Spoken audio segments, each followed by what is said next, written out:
Good evening, parents. There's been a couple questions about the upcoming test for calculus, and I probably look more like a video gamer right now than your child's teacher. But I'm at home with no webcam and no snowball microphone, so I'm making do with the best that I got right now. Just to talk about the exam that's on Thursday.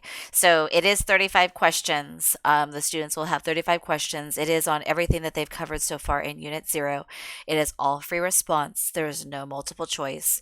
There's no use of a calculator. There's no notes. It is just what they know based upon doing the homework. All of this is review from advanced math.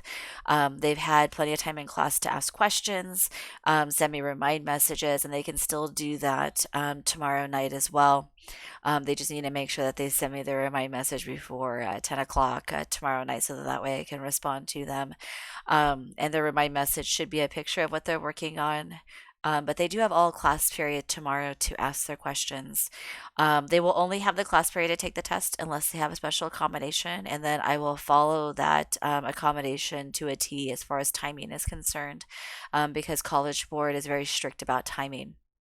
As far as concepts that are going to be heavily weighted, we'll be factoring in trigonometry and logarithms, and the kids already know this today. I spent about 15 to 20 minutes in class talking about the test and things that they should do to study.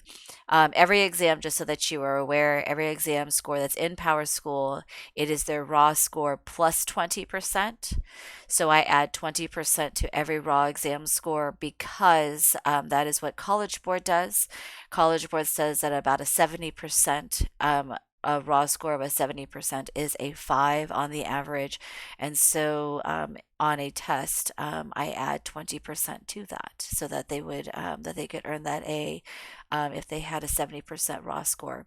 I do not let them earn above 100% on a test. So the highest score that they can earn is 100, but that means that if there's 100% in the grade book, that they could have earned anywhere between a true 100% on the test and an 80% would be a 20% bump.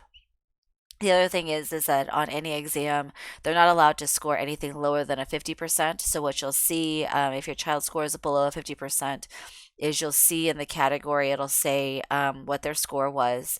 And then there'll be a separate category that says exam, like Unit 0 exam, less than 50. And that is points that are added to their score to get them to a 50%. And the reason why is because, in my opinion, an F is an F. A 0 on an exam or anything that's, in the 20s or 30% range, their grade will never recover from it. They will be kind of pigeonholed into a certain grade, and I don't think that that's fair. One bad test day should not determine what they've done the entire semester, or the entire school year. And so I don't let them earn anything less than a 50% because it allows them to still have the ability to earn the grade that they want to earn. So you'll see that in the grade book.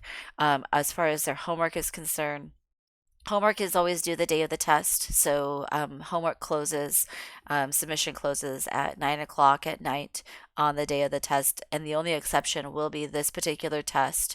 I will close it on Friday at 3 o'clock. And the reason why is because there's been a little bit of an issue with students being able to upload, and I want to give them all day on Friday to kind of get that kind of situated and make sure that they feel comfortable so that there's no anxiety with submission. So I'm giving them that extra time. They have the entire class period to make sure they get all their homework turned in to me. That's also because there's a sophomore field trip, and there's like 8 or 9 sophomores that are going to be gone from the class, and I don't really want to start an extra unit or a brand new unit without them there. I also did not want to give my sophomores the extra weekend to study because I didn't think that that was fair to my juniors and my seniors, that the sophomores got a weekend to study for the test because they were gone at the field trip. So the test is on Thursday. If you guys have any questions regarding the test or regarding the homework, please feel free to let me know. Also, just as a reminder, as you guys are seeing stuff at home, you see any, stress, anxiety, you think there's something I should be aware of, please shoot me me an email.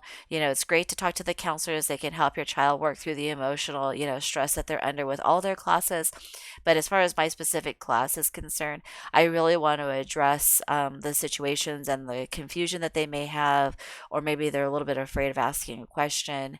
I want to be able to, without revealing that it's you that's sending me the email, I'd like to kind of do my own investigation, and get them to kind of open up to me, and make sure that I'm meeting their needs, because that's really important at the beginning of the school year, is for us to build a relationship, so then that way they feel comfortable asking questions of me, and also asking questions during class, and utilizing all the tools that we have, the odd numbered solutions, all those video solutions that are on YouTube, and being able to ask me questions through Remind. So as you guys are seeing stuff at home, please feel free, if you see any, concerns or anything that you think I should be aware of, please feel free to send me an email. And then that way we can go ahead and make sure that your child is getting their needs met. So I hope you have a great evening, and I will talk to you guys soon. Bye.